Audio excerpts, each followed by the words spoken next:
వైకాపాలో తిరుగుబాటు మొదలైందని టీడీపీ అధినేత చంద్రబాబు అన్నారు. ఆ పార్టీ నుంచి పోటీ చేయాలంటేనే ఎమ్మెల్యేలు భయపడుతున్నారని చెప్పారు.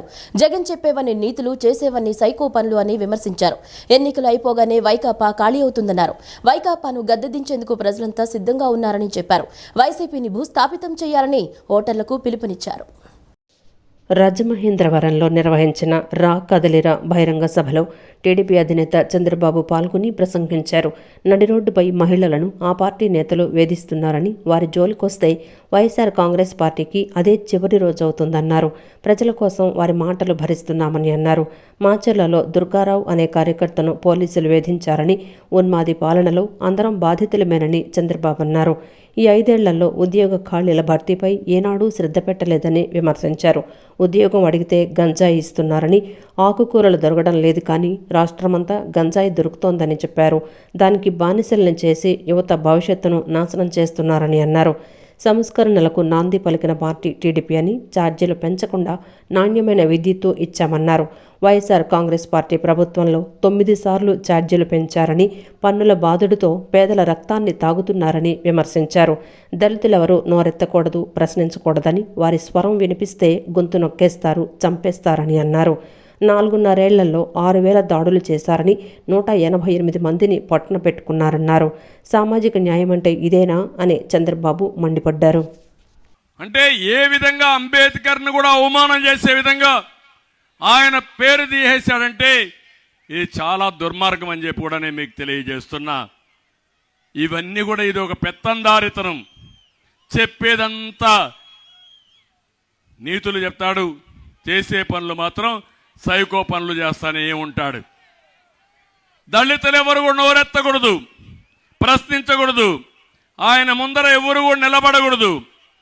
ఎవరైనా దళిత స్వరం వినిపిస్తే వారు గొంతు నొక్కేస్తాడు, లేకపోతే చంపేస్తాడు. 4.5 ఏళ్లలో 6,000 దాడులు చేశారు. 188 మందిని పట్టున పెట్టుకున్నారు. మాస్క్ అడిగినటువంటి సుధాకర్ని పిచ్చోడిని చేసి చాలా దారుణంగా చంపేశారు. కోడికత్తి శ్రీనివాస్ ఇక్కడే ఉన్నాడు, పాపం 5 ఏళ్ల నుంచి జైల్లో ఉన్నాడు. బాబాయిని చంపినటువంటి అవినాష్ రెడ్డి మాత్రం రోడ్డు మీద తిరుగుతున్నాడు. కోడికత్తి శ్రీనివాస్ మాత్రం జైల్లో ఉండే పరిస్థితి వచ్చాడు. ఇది సామాజిక న్యాయం. ఇక్కడే సీతానగరంలో ఇసుక దోపిడీ ప్రశ్నించిన వరప్రసాద్కి గుండు గీయించారు. నాకు తెలుసు, అప్పుడు కూడా చాలా బాధపడ్డాం. ఊరికొక దళితుడిని బలి చేశారు. దళితులకు అన్యాయం చేసిన వ్యక్తి ఇక్కడే మీరు చూశారు. సుబ్రహ్మణ్యం కార్ డ్రైవర్ని చంపేసి డోర్ డెలివరీ చేస్తే, డోర్ డెలివరీ చేసిన వ్యక్తిని పక్కన పెట్టుకొని ముఖ్యమంత్రి ఊరేగుతున్నాడంటే ఇదే సామాజిక న్యాయం అని అడుగుతున్నా. ఇలాంటివన్నీ జరిగే పరిస్థితి వచ్చింది. ఇంకో పక్క నేను ఒకటే మీ అందరికీ కోరుతున్నా, బీసీలు తెలుగుదేశం పార్టీకి వెన్నెముక. బీసీలకు రుణపడున్నాం.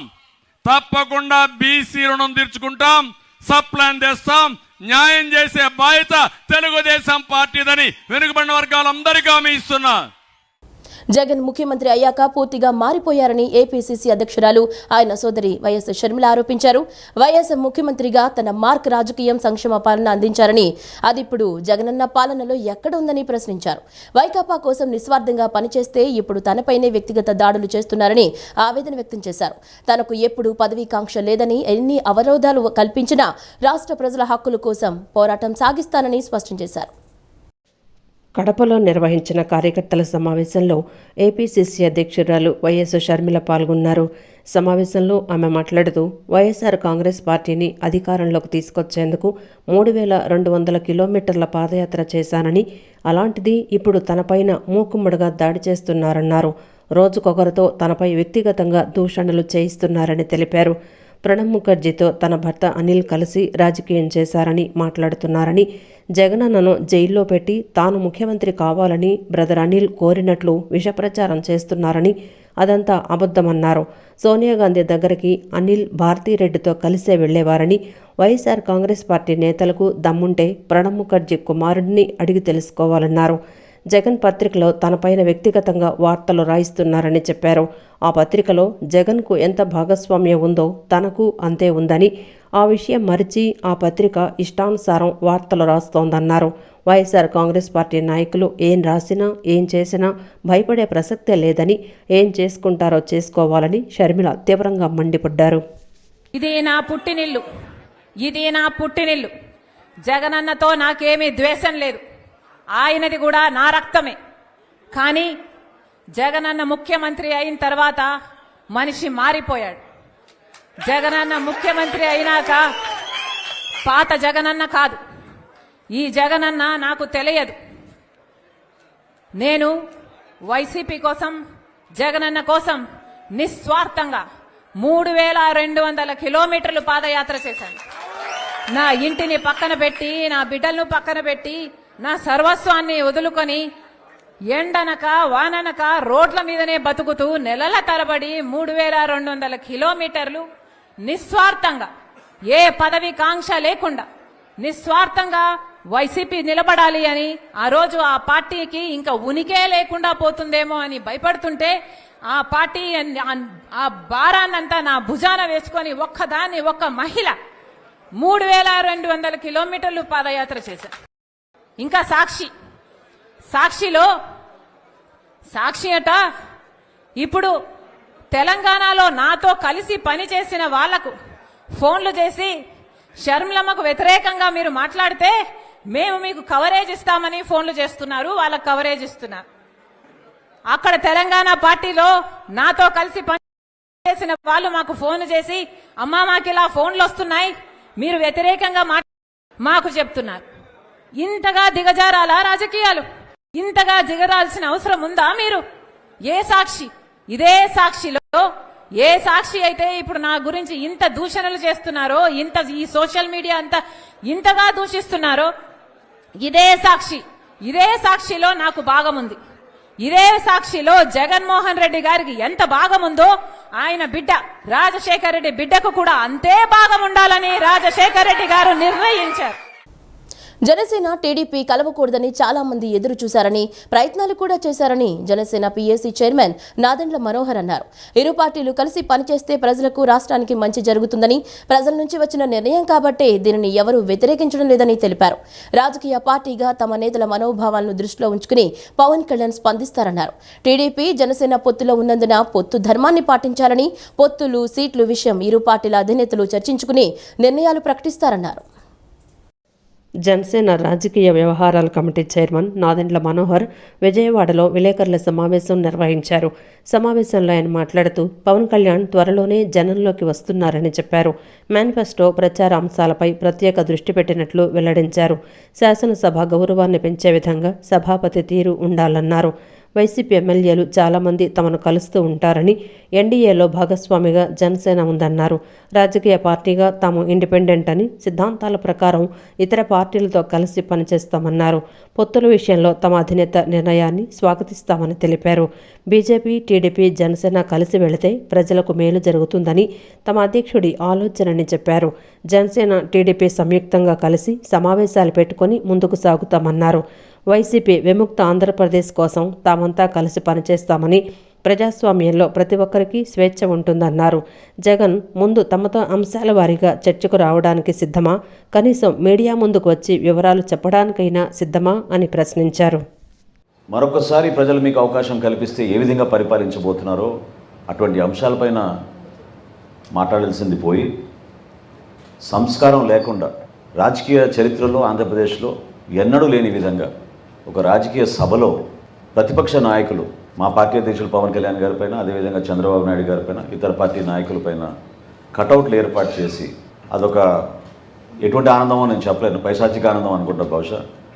పంచింగ్ బ్యాగులు ఏర్పాటు చేసి లక్షల మంది వచ్చారు, లక్షల మంది సమక్షంలో ఈ కటౌట్ల దగ్గర పంచింగ్ బ్యాగులు ఏర్పాటు చేసి రాజకీయ ప్రయాణంలో ఆంధ్రప్రదేశ్లో ఎన్నడూ లేని విధంగా రెచ్చగొట్టడానికి ముఖ్యమంత్రి చేసిన ప్రయత్నాన్ని మేమందరం కూడా ముక్త కంఠంతో ఖండిస్తున్నాం.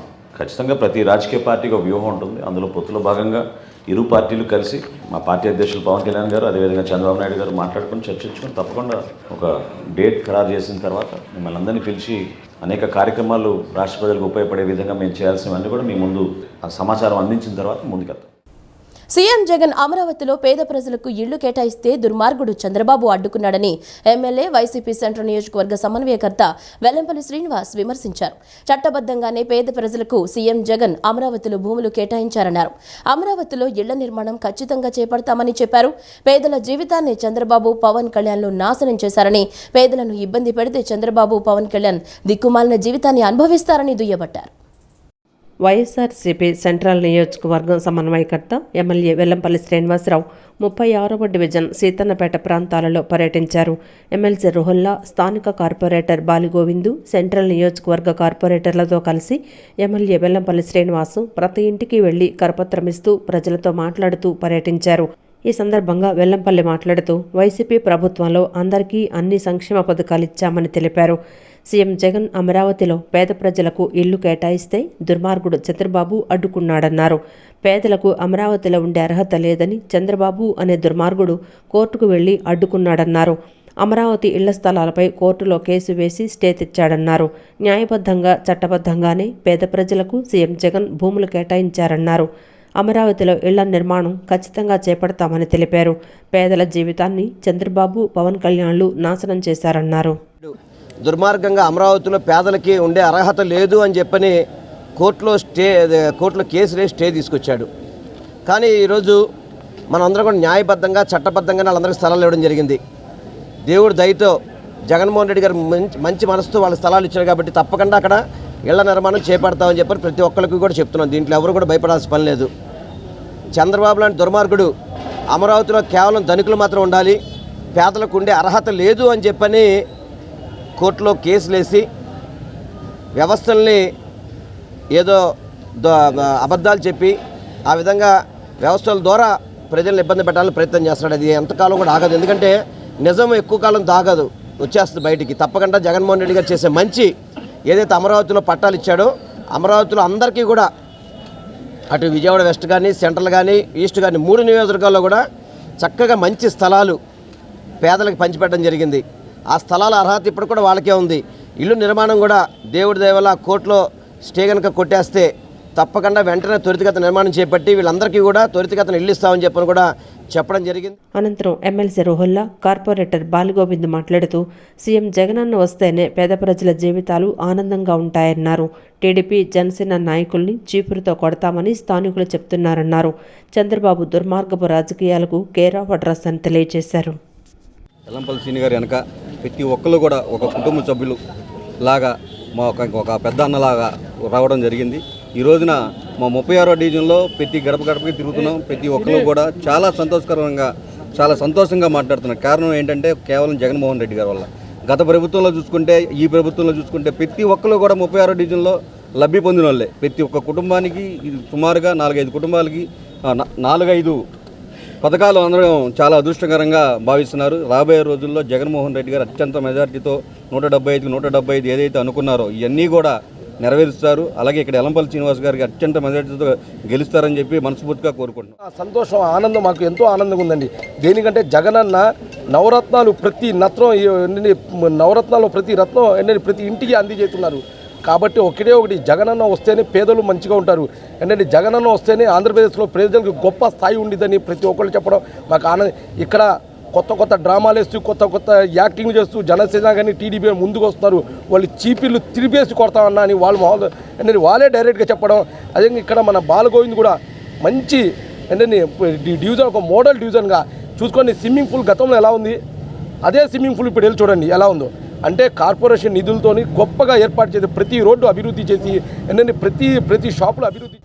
టీడీపీ అధినేత మాజీ ముఖ్యమంత్రి చంద్రబాబుకు ప్రమాదం తప్పింది. రాజమండ్రిలోని కాతేరులో టీడీపీ నిర్వహించిన రా కదిలిరా కార్యక్రమంలో స్టేజీ మీద నుంచి చంద్రబాబు కింద పడబోయారు. సభకు భారీగా జనం రావడంతో ప్రజలను నియంత్రించడంలో కొన్ని ఇబ్బందులు తలెత్తాయి. మరోవైపు చంద్రబాబును కలిసేందుకు టీడీపీ జనసేన నేతలు పోటీ పడ్డారు. ఈ క్రమంలో స్టేజీపై తోపులాట జరగడంతో టీడీపీ అధినేత తూలి కింద పడబోయారు. అప్రమత్తమైన భద్రతా సిబ్బంది వెంటనే చంద్రబాబును పట్టుకున్నారు. దీంతో పెద్ద ప్రమాదమే తప్పింది. దీంతో సెక్యూరిటీ సిబ్బంది టీడీపీ నేతలందరినీ కిందకి దించేశారు. ఇలాంటి ఘటనలు మరోసారి జరగకుండా చూసుకోవాలని భద్రతా సిబ్బంది, నిర్వాహకులను కార్యకర్తలు కోరుతున్నారు.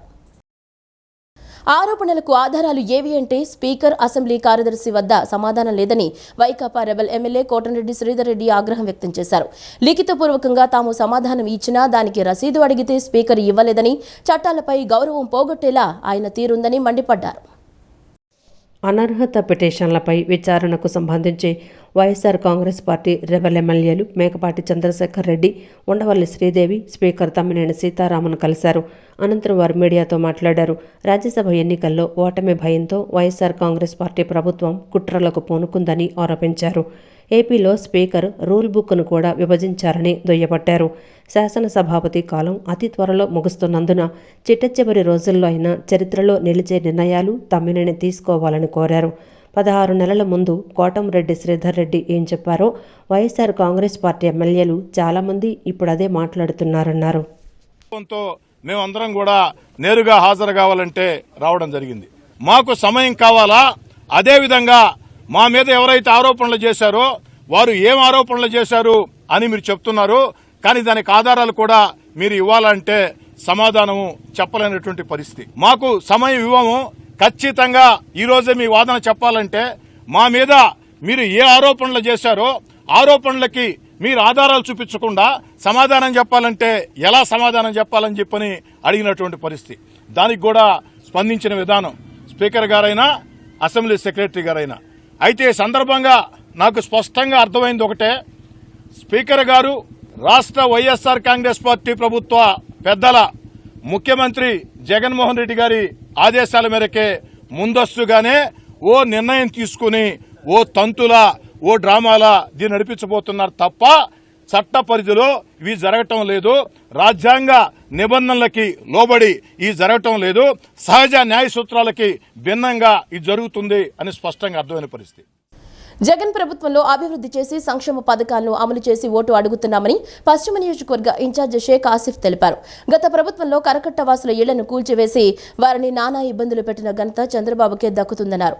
జగన్మోహన్ రెడ్డి పేదవాడి సొంత ఇంటి కలను నిజం చేయాలని అమరావతిలో ఇళ్లు ఇస్తే దానిపై కోర్టుకు వెళ్లి అడ్డుకున్న దుర్మార్గుడు చంద్రబాబు అని మండిపడ్డారు.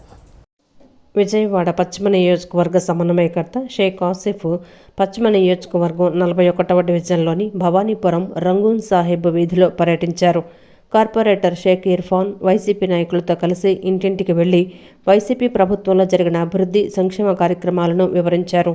సమస్యలను అడిగి తెలుసుకున్నారు. ఈ సందర్భంగా ఆసిఫ్ మాట్లాడుతూ జగన్ పాలన పట్ల ప్రజలందరూ ఆనందం వ్యక్తం చేస్తున్నారని, పథకాలన్నీ అందుతున్నాయని ప్రజలు హర్షం వ్యక్తం చేస్తున్నారని తెలిపారు.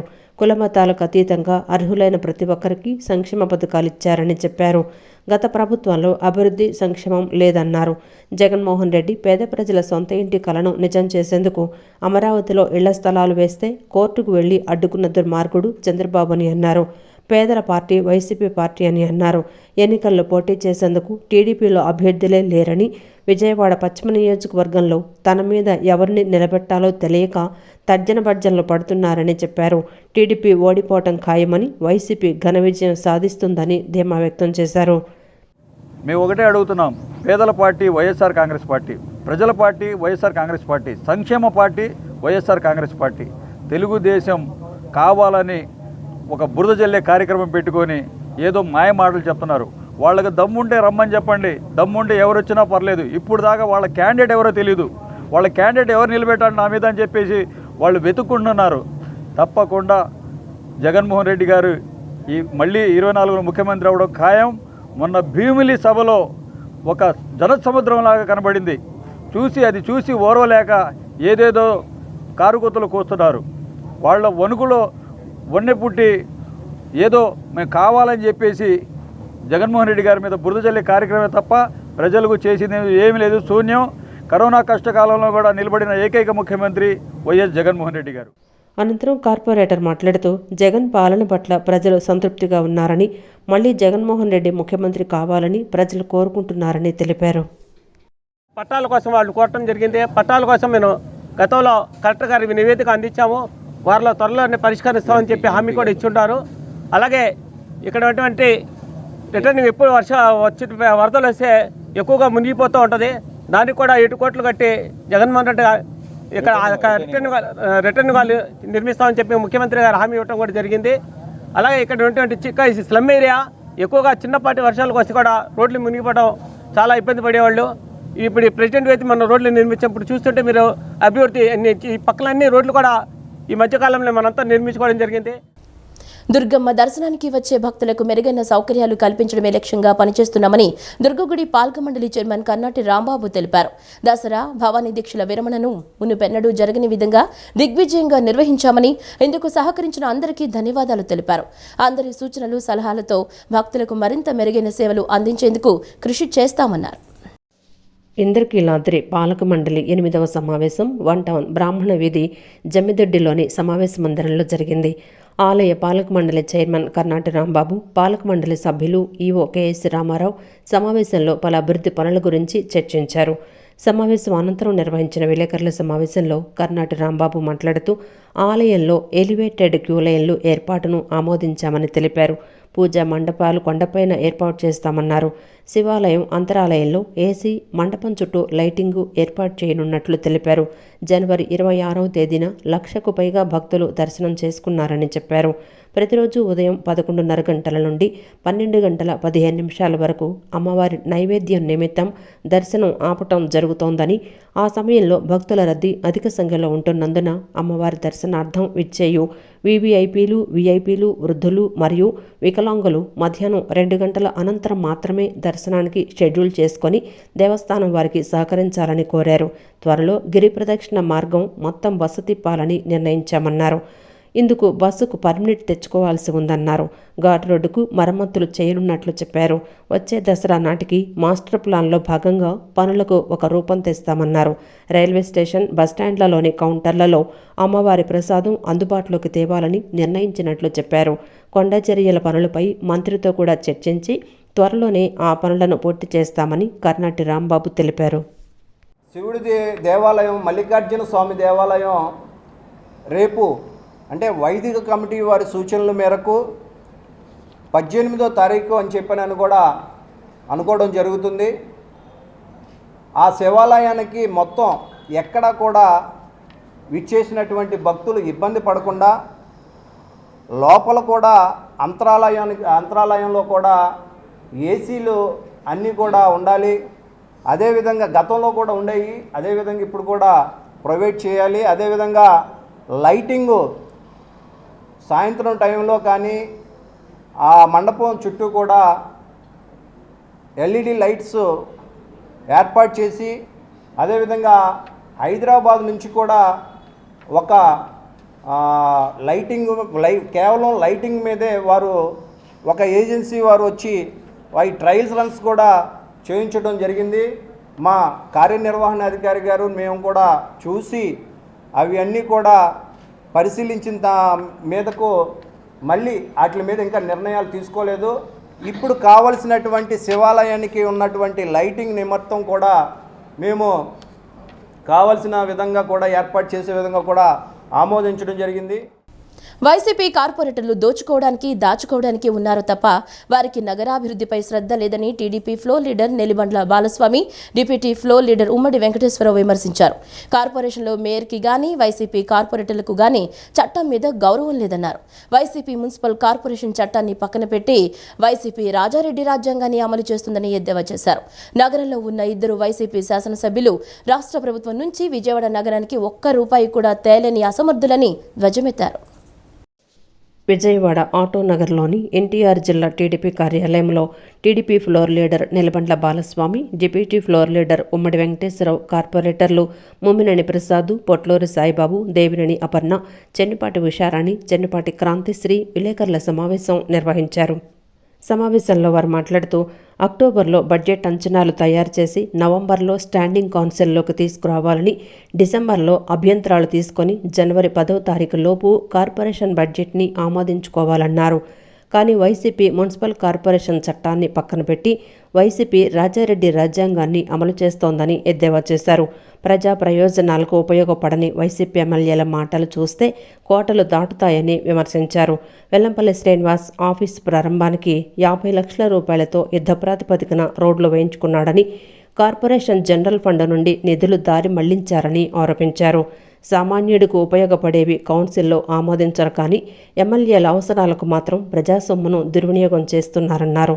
రేపు జరగబోయే కౌన్సిల్ సమావేశం ఆఖరి సమావేశమని, కుక్కల బెడదకి 1,25,00,000, ఆప్కాబ్ ఉద్యోగుల జీతాలకు 80 లక్షలు కేటాయించారని, అంటే బడ్జెట్ సమావేశాలు పెట్టకుండా కేటాయించిన నిధులు ఏ రకంగా ఖర్చు పెడతారని ప్రశ్నించారు. బడ్జెట్ సమావేశాలు పెట్టకుండా, బడ్జెట్ కేటాయించకుండా విజయవాడ నగరానికి కుక్కల మీద 1,25,00,000 కేటాయించారు.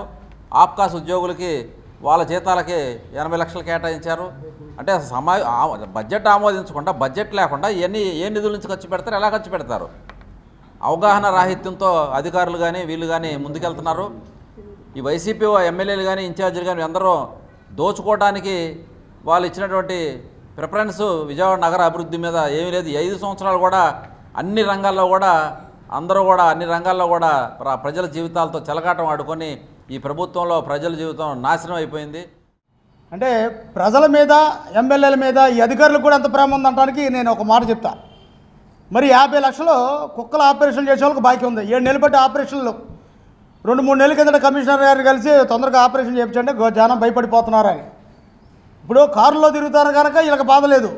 బళ్ళు మీద తిరిగే వాళ్ళకి, నడుచుకుంటూ వెళ్ళే వాళ్ళకి ఆ బాధ తెలుస్తుంది. ఆ కుక్కలు ఎంపటి పడతాం కానివ్వండి, కరుస్తాం కానివ్వండి, పిక్కలు పీకేస్తా ఉన్నాయి. మరి ఈ అధికారులకు పట్టదు. అదేవిధంగా అధికార పార్టీ మేయర్ గారికి, ఎమ్మెల్యేలకి పట్టదు. వీళ్ళ కూడా వీళ్ళు ఉన్నారు, గెలుస్తామా లేదా మొట్టమొదటి సర్దుకొని వెళ్ళిపోతారనుకోండి. ప్రజలందరూ కూడా అదే నిర్ణయంలో ఉన్నారు. సరే, కార్పొరేషన్లో ఉన్నటువంటి ప్రజలు కట్టేటటువంటి పన్నుల రూపేణ మరి విజయవాడ నగరపాలక సంస్థను అభివృద్ధి చేయాల్సినటువంటి నిధుల నుంచి, జనరల్ బడ్జెట్ నుంచి కోటాను కోట్ల రూపాయలు మరి ఈ వైసీపీ ఎమ్మెల్యేలు జనరల్ బడ్జెట్లో ఖర్చు పెట్టడం తెలుగుదేశం పార్టీ కార్పొరేటర్లుగా తీవ్రంగా ఖండిస్తూ ఉన్నాం. రాష్ట్ర ప్రభుత్వం నుంచి గ్రాంట్ తీసుకురాకుండా కేవలం విజయవాడ నగరపాలక సంస్థ నిధుల నుంచి ఖర్చు పెట్టడం మరి ఇది పార్టీగా మేము సమాన స్థాయిలో చూడాల్సినటువంటి ఈ 64 డివిజన్ని అందరినీ ఒకేగా చూడాల్సినటువంటి మరి కమిషనర్ గారు కూడా ఏదో కొన్ని డివిజన్లు లేదా వైసీపీ ఎమ్మెల్యే అడిగినటువంటి డివిజన్లకే పనులు చేయటాన్ని తెలుగుదేశం పార్టీగా మేము రేపొద్దున కౌన్సిల్ ఎత్తి భారత రాజ్యాంగానికి వ్యతిరేకంగా చేసిన ఏపీ భూ హక్కు చట్టం లోపభూయిష్టంగా ఉందని the Bezawada bar association general secretary Jannu Sridhar అన్నారు. న్యాయ వ్యవస్థలో న్యాయాధికారుల హక్కులను తీసివేయడం, ప్రజల ఆస్తులను హరించే చట్టంగా ఉందన్నారు. భూ హక్కు చట్టం కింద భూమికి సంబంధించిన సమస్యలను కోర్టుకు వెళ్లి పరిష్కరించుకునే అవకాశం ఇవ్వకుండా ట్రిబ్యునల్కు వేస్తోందని ఇది దుర్మార్గమన్నారు. ఏపీ భూ హక్కు చట్టం 2022ను రద్దు చేయాలని కోరుతూ ది బెజవాడ బార్ అసోసియేషన్ ఆధ్వర్యంలో చేస్తున్న నిరాహార దీక్షలో భాగంగా నేడు సివిల్ కోర్ట్స్ వద్ద వంట వార్పు కార్యక్రమాన్ని నిర్వహించారు. రోడ్డు మీద వంట వండి తమ నిరసనను తెలియచేయడంతో పాటు చట్టాన్ని రద్దు చేయాలంటూ నినదించారు. ఈ సందర్భంగా the Bezawada bar association general secretary Jannu Sridhar, vice president Puppala Srinivasarao మాట్లాడుతూ ఏపీ భూ హక్కుల చట్టం తప్పులు తడకగా ఉందని అన్నారు. భూ హక్కుల రికార్డు, అభ్యంతరాల రికార్డు, బదలాయింపుల రికార్డును ఈ చట్టం ప్రకారం మెయింటైన్ చేస్తారని, ఎవరైనా ఫిర్యాదు చేస్తే భూ హక్కుల రిజిస్టర్లో నమోదు చేస్తారని అన్నారు. అది భూ హక్కుదారుడు కావచ్చు లేదా కబ్జాదారుడు అయి ఉండవచ్చని చెప్పారు. రికార్డులో నమోదైన 2 సంవత్సరాల వరకు నిజమైన హక్కుదారుడు అభ్యంతరం చెప్పకపోతే ఎవరైతే కబ్జా చేసి రాయించుకున్నాడో అది వారిదైపోతుందని చట్టంలో ఉందని, ఇది చాలా దుర్మార్గం అని అన్నారు. దీనిపై సివిల్ కోర్టులో కేసు వేయడానికి లేదని, ల్యాండ్ టైటిలింగ్ అపిలేట్ అథారిటీకి వెళ్లాలని, అందులో రిటైర్డ్ ఎంఆర్ఓలు ఉంటారని చెప్పారు. ఈ చట్టం వల్ల గుడి మాన్యాలు, పోరంబొక్కు భూములు, వక్స్ భూములు కైంకర్యం చేసేసి ఆస్తి రాయించేసుకుంటే 2 సంవత్సరాలు ఎవరూ అడగకపోతే భూమి హక్కు వారికి వచ్చేస్తుందని, చాలా దౌర్జన్యంగా చట్టం ఉందని తెలిపారు. న్యాయ వ్యవస్థ విలువలను దిగజారుస్తోందని చెప్పారు. స్వయం ప్రతిపత్తి గల న్యాయస్థానాల్లో వేలుపెట్టి న్యాయస్థానం పరిధి చట్టం ద్వారా తొలగించేస్తున్నారని చెప్పారు. అలాగే ఈరోజు ఉద్యమాన్ని తీవ్రతరం చేయాలనే ఉద్దేశంతో మా బెజవాడ బార్ అసోసియేషన్ ఆధ్వర్యంలో వంట వార్పు అనే కార్యక్రమాన్ని 500 నుంచి 1000 మందికి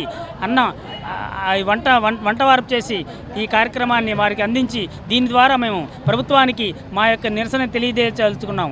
ఈ చట్టం రద్దయ్యేంత కూడా బెజవాడ బార్ అసోసియేషన్ పోరాడుతుందని, ఈ చట్టం చాలా లోపభూయిష్టమైనదని, భారత రాజ్యాంగానికి వ్యతిరేకమైనదని, న్యాయ వ్యవస్థలో ఉన్న న్యాయాధికారుల యొక్క అధికారాన్ని తీసివేయటం, అట్లాగే ప్రజల ప్రజల యొక్క ఆస్తులను హరించే చట్టంగా ఉందని చెప్పు మరొక్కసారి రాష్ట్ర ప్రభుత్వాన్ని చట్టం రద్దు అయ్యే వరకు బెజవాడ బార్ అసోసియేషన్ పోరాడుతుందని, వెంటనే రద్దు చేయాలని చెప్పి ఈ బెజవాడ బార్ అసోసియేషన్ తరఫున మేము డిమాండ్ చేస్తున్నాం.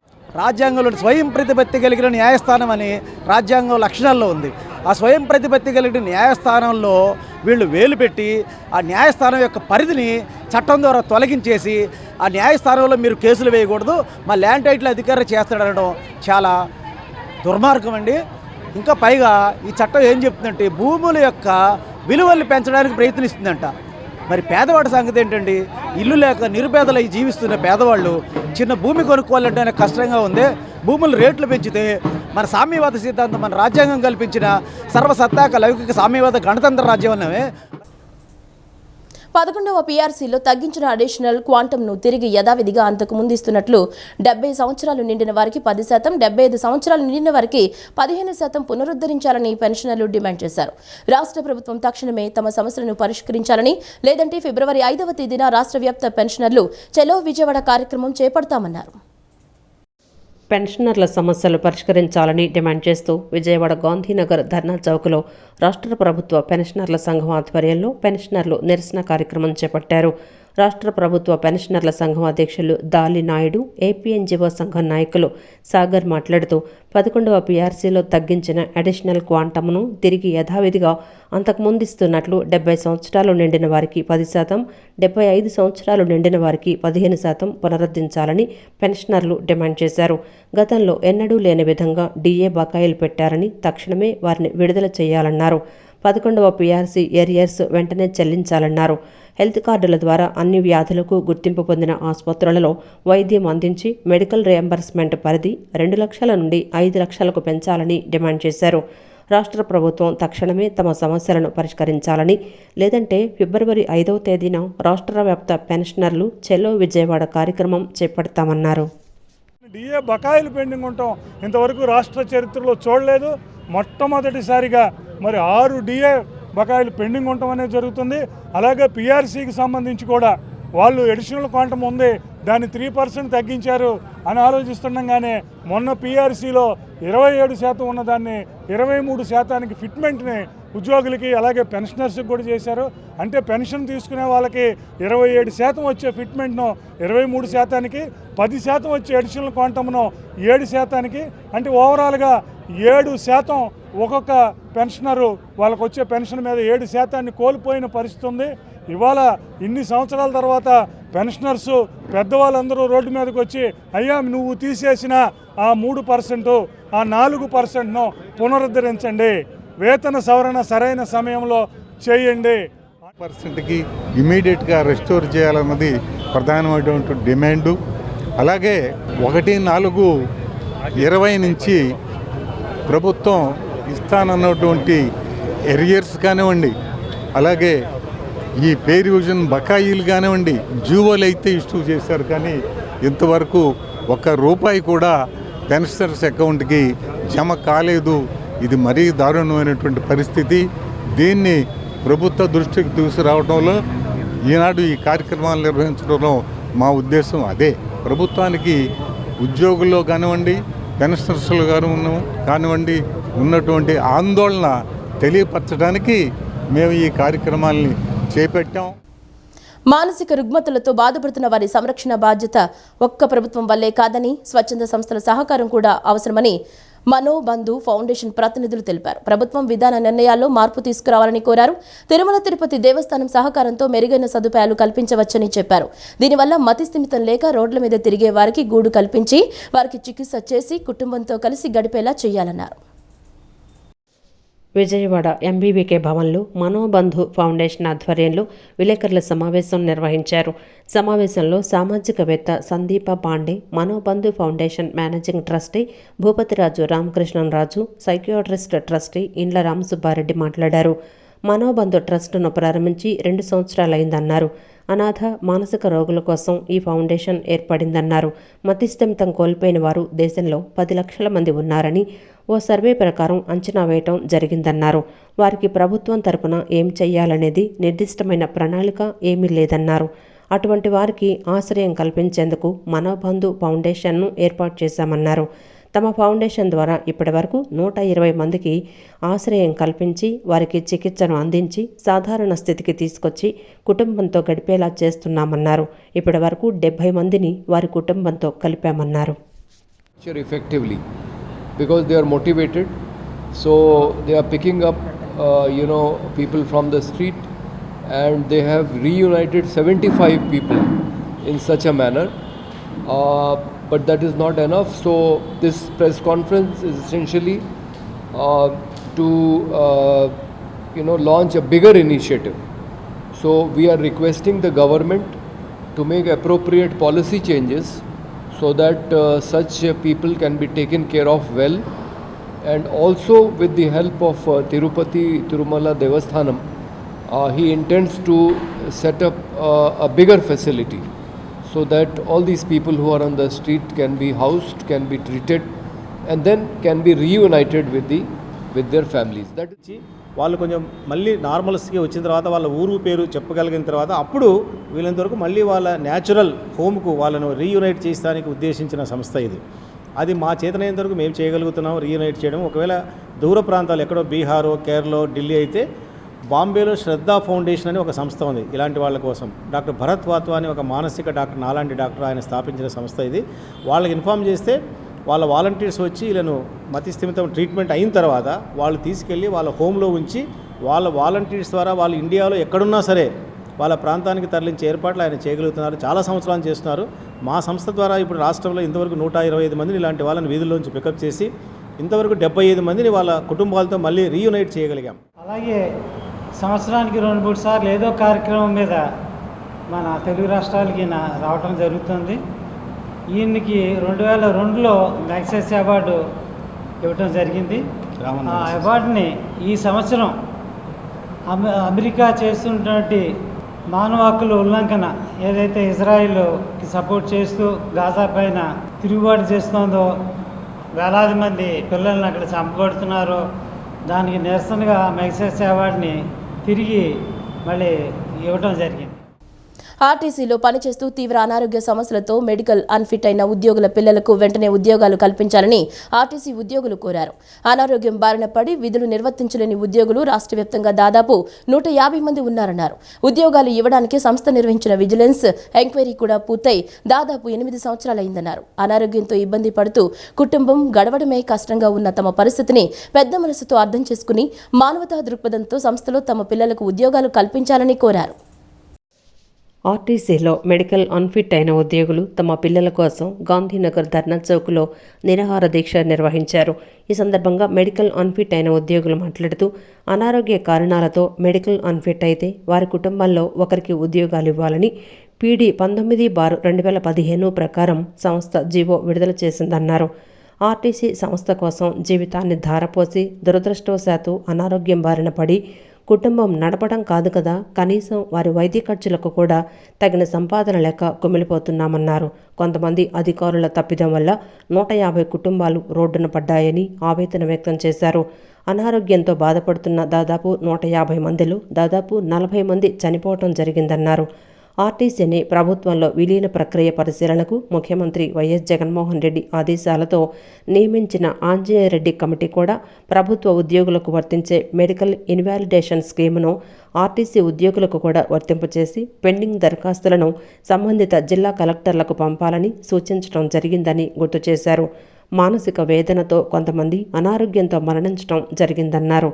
అనారోగ్యంతో ఇబ్బంది పడుతూ కుటుంబం గడపడమే కష్టంగా ఉన్న తమ పరిస్థితిని పెద్ద మనసుతో అర్థం చేసుకుని మానవతా దృక్పథంతో సంస్థలో ఉద్యోగాలు ఇవ్వాలని వారు ప్రభుత్వాన్ని కోరారు.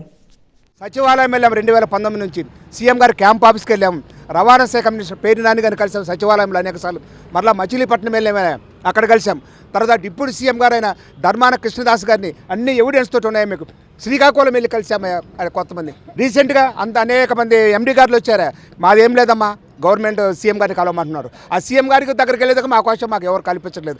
ఈ విషయం అనేది సీఎం గారి దృష్టికి ఎవరు తీసుకెళ్ళట్లేదయ్యా. సీఎం గారి దృష్టికి వెళ్తే మా ఆర్టీసీ మెడికల్ పిల్లలకు తప్పనిసరిగా ఉద్యోగాలు ఇస్తున్నాయా, మేము నమ్ముతున్నామయ్యా. ఎంతోమంది సీఎం గారు ఎంతోమంది కుటుంబాలకు న్యాయం చేశాడు, ఎన్నో డిపార్ట్మెంట్కి న్యాయం చేశాడు. మా విషయం అనేది, మా పిల్లల విషయం, మా ఉద్యోగాల విషయం అనేది సీఎం గారి దృష్టికి ఎవరు తీసుకెళ్ళట్లేదు యాజమాన్యం అనేది. ఇటువంటి పరిస్థితుల్లో ఉన్న మేము అనేకసార్లు ఇప్పుడు ఇంకా ఈ కార్యక్రమం అనేది ప్రెస్ మీట్లు పెట్టామయ్యా, ధర్నాలు చేశాము. మేము కలవని అధికారు అంటూ ఎవరు లేరయ్యా. అనేకసార్లు మీ ద్వారా కూడా మేము తెలియపరిచినామయ్యా. పత్రికా విలేకరులు మీ ద్వారా మాకు న్యాయం చేస్తారని మేము ఆశిస్తూ సెలవు తీసుకుంటున్నాను. మలబార్ ఫౌండేషన్ తన సామాజిక సేవా కార్యక్రమంలో భాగంగా ప్రభుత్వ కళాశాలల్లో చదువుకునే ఆడపిల్లలకు ఉపకార వేతనాలు అందించడం ఆనందదాయకమని విజయవాడ నగర మేయర్ రాయన భాగ్యలక్ష్మి అన్నారు. ప్రతిభ ఆధారంగా 353 మంది కళాశాల విద్యార్థినులకు మలబార్ ఫౌండేషన్ ద్వారా 31,38,000 రూపాయలు స్కాలర్షిప్ అందజేశారు. నగరంలోని Mogalrajapuram PB Siddhartha arts science కళాశాల ఆడిటోరియంలో మల్బార్ చారిటబుల్ ట్రస్ట్ ఆధ్వర్యంలో ప్రభుత్వ కళాశాల విద్యార్థులకు ఉపకార వేతనాలు పంపిణీ కార్యక్రమం నిర్వహించారు. ఈ కార్యక్రమానికి ముఖ్య అతిథులుగా నగర మేయర్ రాయన భాగ్యలక్ష్మి, సిద్ధార్థ మహిళా కళాశాల principal Padmaja, RIO Ravikumar, Malabar gold diamonds Rayalaseema zonal head Nikhil Chandran, పలువురు ప్రముఖులు పాల్గొన్నారు. మల్బార్ గోల్డ్ డైమండ్ షోరూం తన వ్యాపార లాభాల్లో వచ్చిన 5% నిధులను సామాజిక సేవా కార్యక్రమాల కోసం వినియోగిస్తున్నారు. ఉమ్మడి కృష్ణా జిల్లాలోని 18 కళాశాలలకు చెందిన 353 మంది విద్యార్థులకు 31,38,000 రూపాయల స్కాలర్షిప్లు అందజేశారు. అనంతరం మేయర్ భాగ్యలక్ష్మి మాట్లాడుతూ, అన్ని దానాల కంటే విద్యాదానం గొప్పదంటారు. ఆ సూక్తిని ఆదర్శంగా తీసుకొని మల్బార్ సంస్థ తమకి వచ్చే లాభాల్లో 5% వాటాను సమాజ సేవకు ఉపయోగించడాన్ని ప్రత్యేకంగా అభినందిస్తున్నట్లు తెలిపారు. సీఎం జగన్మోహన్ రెడ్డి విద్యకు ఎంతో ప్రాధాన్యతను ఇస్తున్నారని, అమ్మఒడి, జగనన్న విద్యా దీవెన, విద్యా కానుక పథకాల ద్వారా పేద విద్యార్థులకు అండగా నిలుస్తున్నారని మేయర్ భాగ్యలక్ష్మి ప్రశంసించారు. వాళ్ళు స్కాలర్షిప్గా ఈరోజు తీసుకుంటున్నారు అంటే చాలా ఆనందకరంగా ఉంది. ప్రతి ఒక్కటి గవర్నమెంటే చేయాలి, గవర్నమెంట్ మీదే డిపెండ్ అవ్వాలి అన్న ఉద్దేశం లేకుండా ఈరోజు మన సంస్థ నుంచి మనకేదైతే ప్రజల నుంచి ఆదరణ వస్తుందో, మనకేదైతే లాభం వస్తుందో ఆ లాభం కొంత శాతమైన పేద ప్రజలకి నిమిత్తం వాడటము అన్ని దానాల్లో కన్నా విద్యాదానం అన్నది చాలా గొప్ప దానం. అలాంటి ఒక దానాన్ని ఈరోజు పేద ప్రజలకి, పేద పిల్లలకి ఈరోజు అందచేయటము, అందులో మెరిట్ స్టూడెంట్స్ని వీళ్ళు సెలెక్ట్ చేసి మెరిట్ స్టూడెంట్స్కి ఈరోజు 358 మెంబర్స్ మెరిట్ స్టూడెంట్స్కి ఈరోజు ఆడపిల్లలకి అందచేయటం అన్నది చాలా మంచి పరిణామం. ఈ సంస్థకి ఆ భగవంతుడి దీవెనలో ఎల్లవెల్లా ఉండాలి. ఇంకా వీళ్ళ సంస్థ ఇంకా వృద్ధిలోకి రావాలి. వృద్ధిలోకి వచ్చి రాబోయే కాలంలో ఇంకా ఎంతోమంది పిల్లలకి వీళ్ళ సంస్థ ద్వారా ఇంకా చేయూతను అందించాలి. అనంతరం విద్య అనేది ప్రాథమిక హక్కు అని, అందరికీ అందాలనే ఉద్దేశంతో మల్బార్ గోల్డ్ డైమండ్స్ సంస్థ chairman MP Ahmed charitable trust ఏర్పాటు చేసి ప్రతిభ ఉండి పేదరికంతో బాధపడుతున్న అమ్మాయిలకు సాయం చేస్తున్నారని మార్కెటింగ్ మేనేజర్ గోపీకిరణ్ తెలిపారు. రాబోయే రోజుల్లో ఆంధ్రప్రదేశ్ రాష్ట్ర వ్యాప్తంగా 5,500 మంది పేద విద్యార్థులకు మల్బార్ చారిటబుల్ ట్రస్ట్ 8 నుంచి 10,000 స్కాలర్షిప్లను అందిస్తామని గోపీకిరణ్ చెప్పారు. Rayalaseema and central Andhra zonal head Nikhil Chandran గారి యొక్క చేతుల మీదుగా ఈ యొక్క స్కాలర్షిప్ ఇవ్వడం అనేది జరిగింది. కేవలం పేద ఆడపిల్లలు చదువుకోవాలనే ఉద్దేశంతో మా యొక్క చైర్మన్ ఎంపీ అహ్మద్ గారి యొక్క ప్రోద్బలంతో ఇది 2,000 రూపాయల నుంచి మొదలైన ఈ యొక్క స్కాలర్షిప్ ఈరోజు 10,000 రూపాయల వరకు వచ్చింది. కేవలం మలబార్ ప్రతి సంవత్సరం వచ్చే ఆదాయంలో 5% చారిటీ ద్వారా ఇక్కడున్న ప్రతి ఒక్క డిస్టిక్లో ఉన్న గవర్నమెంట్ కాలేజెస్ ఎన్నైతే ఉన్నాయో ఆ కాలేజీలో ఉన్న మెరిట్ స్టూడెంట్స్కి, పూర్ ఫ్యామిలీ మెంబర్స్ అయిన వాళ్ళకి స్కాలర్షిప్ ఇవ్వడం జరుగుతుంది. ఇలాంటిది ఈ కార్యక్రమం చేసినందుకు చాలా సంతోషంగా కూడా ఉంది. ప్రతి ఒక్క సహకారం అనేది మా యొక్క కస్టమర్ల ద్వారా వచ్చిన ఆదాయంలో మనం ఈ యొక్క కార్యక్రమం చేయడం జరుగుతుంది. ఈ కార్యక్రమాన్ని దిగ్విజయం పరిచినందుకు ప్రతి ఒక్కరు ధన్యవాదాలు. ఇవాళ పిల్లలు చదువుకోవటం అనేది ఒక భాగ్యం. అందరు పిల్లలు చదువుకుంటే ఇంకా మన కంట్రీ డెవలప్ అవుతూ ఉంటుంది. They are doing a lot of service. నన్ను ఈ స్కాలర్షిప్లు పంచడానికి ఇంతకు ముందు కూడా పిలిచారు, ఎప్పుడు పిలుస్తూ ఉంటారు. అది కూడా మేము గౌరవింపబడుతున్నాం అని చెప్పుకోవాలి. ఇట్లా ఇంకా ముందు కూడా వీళ్ళు ఇంకా ఎక్స్పాండ్ అయ్యి అందరికీ ఆ సహాయం అందేటట్టు చూడాలని నేను వారి చైర్మన్ అహ్మద్ గారికి కూడా. విద్యార్థుల్లో ఉన్న సృజనాత్మకత, ప్రతిభను వెలికితీసేందుకు వైజ్ఞానిక ప్రదర్శనలు దోహదపడతాయని సీఐ వెంకటనారాయణ అన్నారు. థియరీ నాలెడ్జ్ మాత్రమే కాకుండా ప్రాక్టికల్ నాలెడ్జ్ కూడా అవసరమని చెప్పారు. ఇటువంటి ప్రదర్శనలు విద్యార్థుల్లో ఆసక్తిని, ఉత్సాహాన్ని నింపడమే కాకుండా విషయ పరిజ్ఞానాన్ని పెంచుతాయన్నారు. Guntur Oxford IIT medical foundation school Satyanarayanapuram బ్రాంచ్లో సైన్స్ ఎక్స్పో నిర్వహించారు. ఈ ఎక్స్పోలో విద్యార్థులు తాము నేర్చుకున్న వివిధ అంశాలకు సంబంధించి పలు రకాల నమూనాలను ప్రదర్శనలో ఉంచారు. ప్రదర్శనలో ఉంచిన పలు నమూనాలు ఆకట్టుకున్నాయి. CI Venkatanarayana, school regional incharge Umarani, principal Ashok Kumar ప్రదర్శనను తిలకించారు. అనంతరం వారు మాట్లాడుతూ సైన్స్ ఎక్స్పోలో విద్యార్థులు ప్రదర్శించిన ప్రాజెక్ట్స్ చాలా బాగున్నాయని అన్నారు. ఇటువంటి ఎక్స్పోల ద్వారా విద్యార్థులకు థియరాటికల్ నాలెడ్జ్ మాత్రమే కాకుండా ప్రాక్టికల్ నాలెడ్జ్ వస్తుందన్నారు. ఇటువంటి ఎక్స్పోలు నిర్వహిస్తే విద్యార్థుల్లో ఆసక్తి పెరుగుతుందని చెప్పారు. విద్యార్థుల్లో అంతర్లీనంగా దాగి ఉన్న ప్రతిభను బయటకు తీసేందుకు దోహదపడుతుందన్నారు. ఇక్కడ పిల్లలందరూ కూడా చాలా చక్కగా ఈ సైన్స్ ఎక్స్పోలో వాళ్ళకి కేటాయించిన ప్రాజెక్ట్స్ ఏమున్నాయో అవి చాలా చక్కగా తయారు చేయడం, అట్లాగే వాటి మీద అవగాహన తెచ్చుకుని వాటిని చాలా చక్కగా ఎక్స్ప్లెయిన్ చేయడం జరిగింది. ఇలాంటి ప్రాజెక్ట్స్ చేయడం వల్ల పిల్లలకి వాళ్ళు థియరిటికల్గా క్లాస్ రూమ్లో ఏం చదువుతున్నారో కాకుండా ప్రాక్టికల్గా కూడా వాళ్ళకి నాలెడ్జ్ వస్తుంది. ఈ ప్రోగ్రామ్కి ఎంతో కష్టపడి వాళ్ళ టీచర్స్ అలాగే పేరెంట్స్ వాళ్ళని తీర్చిదిద్ది మంచిగా ఈ ప్రాజెక్ట్స్ అన్ని తయారు చేయడానికి సహకరించి ఉంటారు. వాళ్ళందరికీ కూడా నేను ప్రత్యేక ధన్యవాదాలు తెలియజేస్తున్నాను. అట్లాగే ఇలాంటి ప్రాజెక్ట్స్ ఎప్పటికప్పుడు స్కూల్ యాజమాన్యం కూడా నిర్వహిస్తే బాగుంటుంది. విద్యార్థులకి వాళ్ళు చదువుతున్న దాని మీద పూర్తి అవగాహన వస్తుంది. అవగాహన కలిగి ఉండడానికి, అలానే క్లాస్ రూమ్లో చెప్పేటటువంటి పాఠాలు అంటే ఒక థియరిటికల్ నాలెడ్జ్ నుండి ప్రాక్టికల్ నాలెడ్జ్ వైపు పిల్లల్ని మలచడానికి ఉపయోగపడేటట్టుగా ఈ సైన్స్ ఎక్స్పోని మేము చేస్తూ ఉన్నాము. ఇక్కడ దగ్గర 100 ప్రాజెక్ట్స్కి పైగా పిల్లలు ప్రదర్శించి ఉన్నారు. వీటిల్లో ది బెస్ట్ ప్రాజెక్ట్స్ని ఈ ఫిబ్రవరి నెల 3-4 తేదీల్లో జరిగేటటువంటి నేషనల్ సైన్స్ ఎక్స్పోలో మళ్ళీ ప్రదర్శించడం జరుగుతుంది. ఇటువంటి కార్యక్రమాలు చేయడానికి మా ఆక్స్ఫర్డ్ సంస్థల చైర్మన్ గారు శ్రీ ఫ్రాన్సిస్ రెడ్డి గారు ప్రత్యేకమైనటువంటి సహకారాన్ని మాకు అందించి మమ్మల్ని ఎంతో చాలా ఇంపార్టెంట్ వాళ్ళ లైఫ్లో. ఇలాంటి అవకాశాలను సృష్టిస్తున్నటువంటి మా సంస్థల చైర్మన్ అయినటువంటి ఫ్రాన్సిస్ రెడ్డి గారికి, డైరెక్టర్స్ విజయభాస్కర్ రెడ్డి గారికి, జోసఫ్ రెడ్డి గారికి and vice chairman Arun Reddy సార్కి మేమెంతో రుణపడి ఉంటామండి. ఎందుకంటే పిల్లల టాలెంట్ అనేది చాలా ఇంపార్టెంట్. వాళ్ళు ఈ ప్రాజెక్ట్స్ చేస్తేనే రేపు పెద్ద ప్రాజెక్ట్స్ వాళ్ళ లైఫ్లో చేస్తూ ఉంటారు. ఈ ప్రాజెక్ట్స్కి సహకరిస్తున్నటువంటి మా టీచర్స్ని, మా ఇన్ఛార్జెస్, అలాగే మా తల్లిదండ్రులు, మా పిల్లలందరినీ కూడా ప్రత్యేక కృతజ్ఞతలు తెలుపుతున్నామండి. ఈ వార్తలు ఇంతటితో సమాప్తం. నమస్కారం.